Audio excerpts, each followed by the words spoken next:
Halo teman-teman semua, apa kabar? Semoga semuanya sehat selalu ya. Baiklah teman-teman, kali ini saya akan mereview film Upin dan Ipin yang berjudul Tersesat di Hutan Larangan. Cerita ini dimulai dari Upin dan Ipin yang mengumpulkan batu di sungai. Selain Upin dan Ipin, di sini juga ada Ato, ada Mail dan juga Jarjit. Ipin mendapatkan sebuah batu emas. Lalu tiba-tiba ada seekor burung gagak yang mengambil batu itu. Lalu burung gagak itu pun terbang menuju hutan. Upin dan Ipin lalu mengejar burung gagak itu. Ato dan kawan-kawan telah selesai mengumpulkan batu. Tapi mereka bingung kemana Upin dan Ipin. Lalu mereka pun mencoba untuk mencari Upin dan Ipin. Upin dan Ipin masuk ke dalam hutan terlarang. Lalu mereka jatuh ke tebing. Di hutan ini mereka ketemu dengan banyak hewan. Mereka pun ketakutan. Lalu mereka lari dan mencoba untuk memanggil Ato dan kawan-kawan. Tetapi Ato dan kawan-kawan tidak mendengar mereka. Upin dan Ipin pun jalan menelusuri hutan. Lalu mereka melihat burung gagak tadi. Mereka pun mencoba untuk menangkap burung gagak itu. Tapi burung itu terbang lagi. Upin dan Ipin di sini bertemu dengan seekor ular. Dan ular ini bisa berbicara. Ular itu mau memangsa Upin dan Ipin. Lalu Upin dan Ipin pun berlari.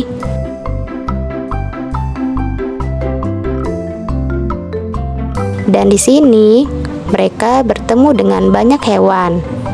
Dan semua hewan di sini bisa berbicara. Lalu ada kelinci bertanya, Upin dan Ipin ini hewan apa? Karena ia tak pernah melihat sebelumnya. Lalu kera berkata, kalau mereka itu adalah manusia.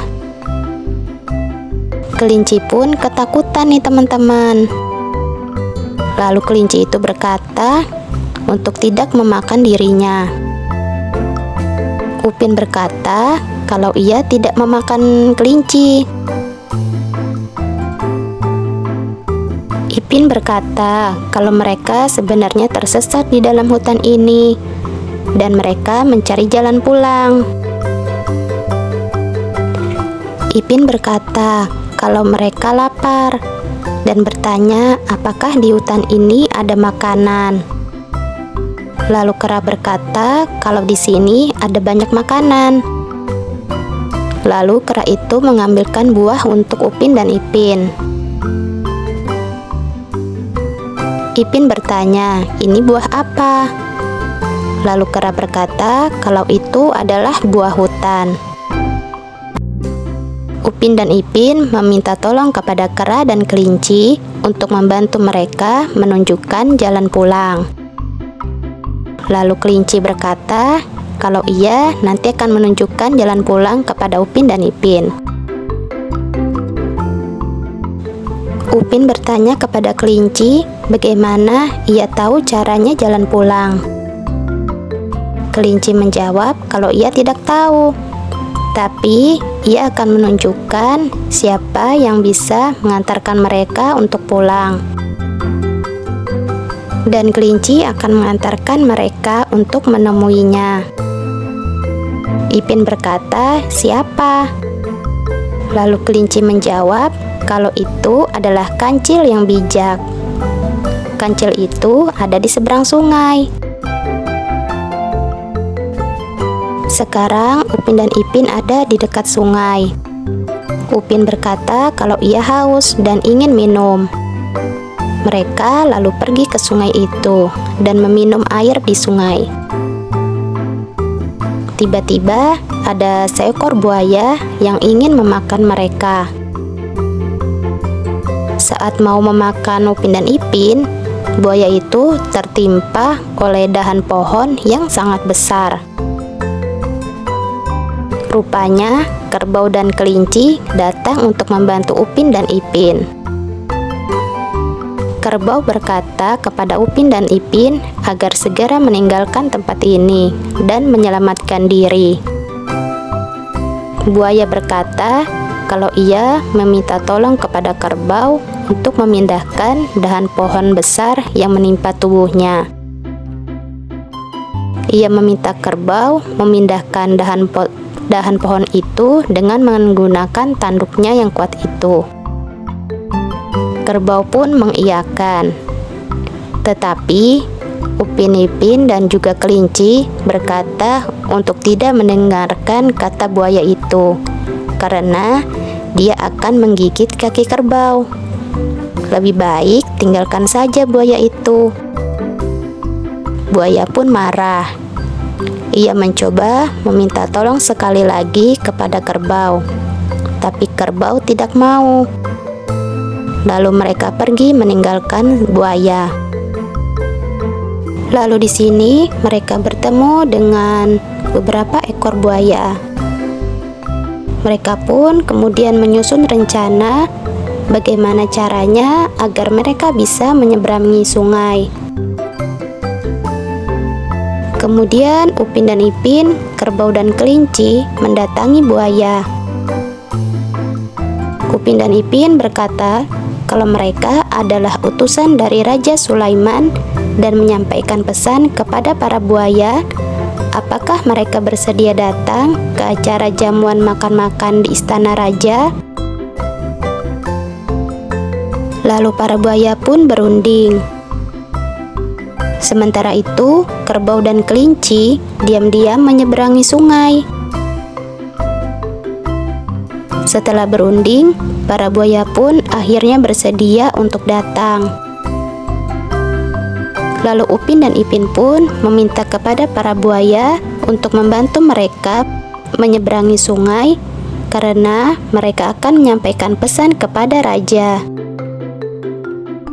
Upin dan Ipin meminta buaya untuk menjadi jembatan agar mereka bisa menyeberangi sungai. Para buaya pun menuruti perkataan Upin dan Ipin.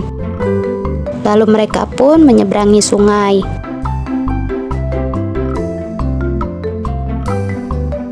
Setelah sampai, Upin dan Ipin, kerbau dan kelinci tertawa nih melihat para buaya.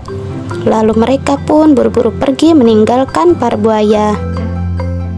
Buaya pun kesal karena telah tertipu. Dan sekarang mereka tiba di tempat tinggal Kancil.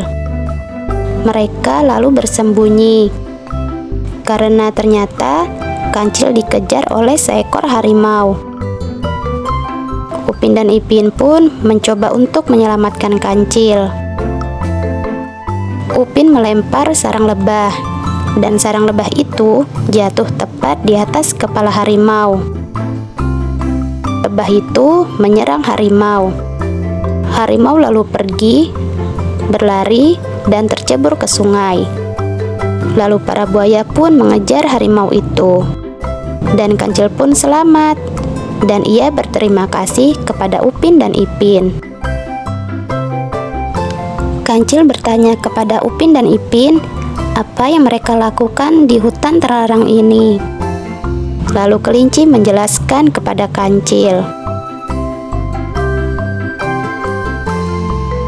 Lalu Kancil berkata, untuk pulang, ikuti saja jalan di sepanjang sungai ini. Upin dan Ipin pun berterima kasih kepada Kancil, kelinci, dan juga kerbau. Lalu mereka pergi. Dan akhirnya Upin dan Ipin pun bertemu kembali dengan Ato dan kawan-kawan. Ato bertanya, kemana saja kalian menghilang? Upin dan Ipin pun berkata kalau mereka tersesat di dalam hutan. Untung saja mereka bertemu dengan para penghuni hutan dan menunjukkan jalan pulang. Atok berpesan kepada mereka semua agar jangan berkeliaran di hutan, nanti tersesat. Lalu mereka pun pulang. Dan ceritanya pun selesai. Oke teman-teman, terima kasih sudah mengikuti cerita ini ya. Dan kita akan ketemu lagi di cerita berikutnya.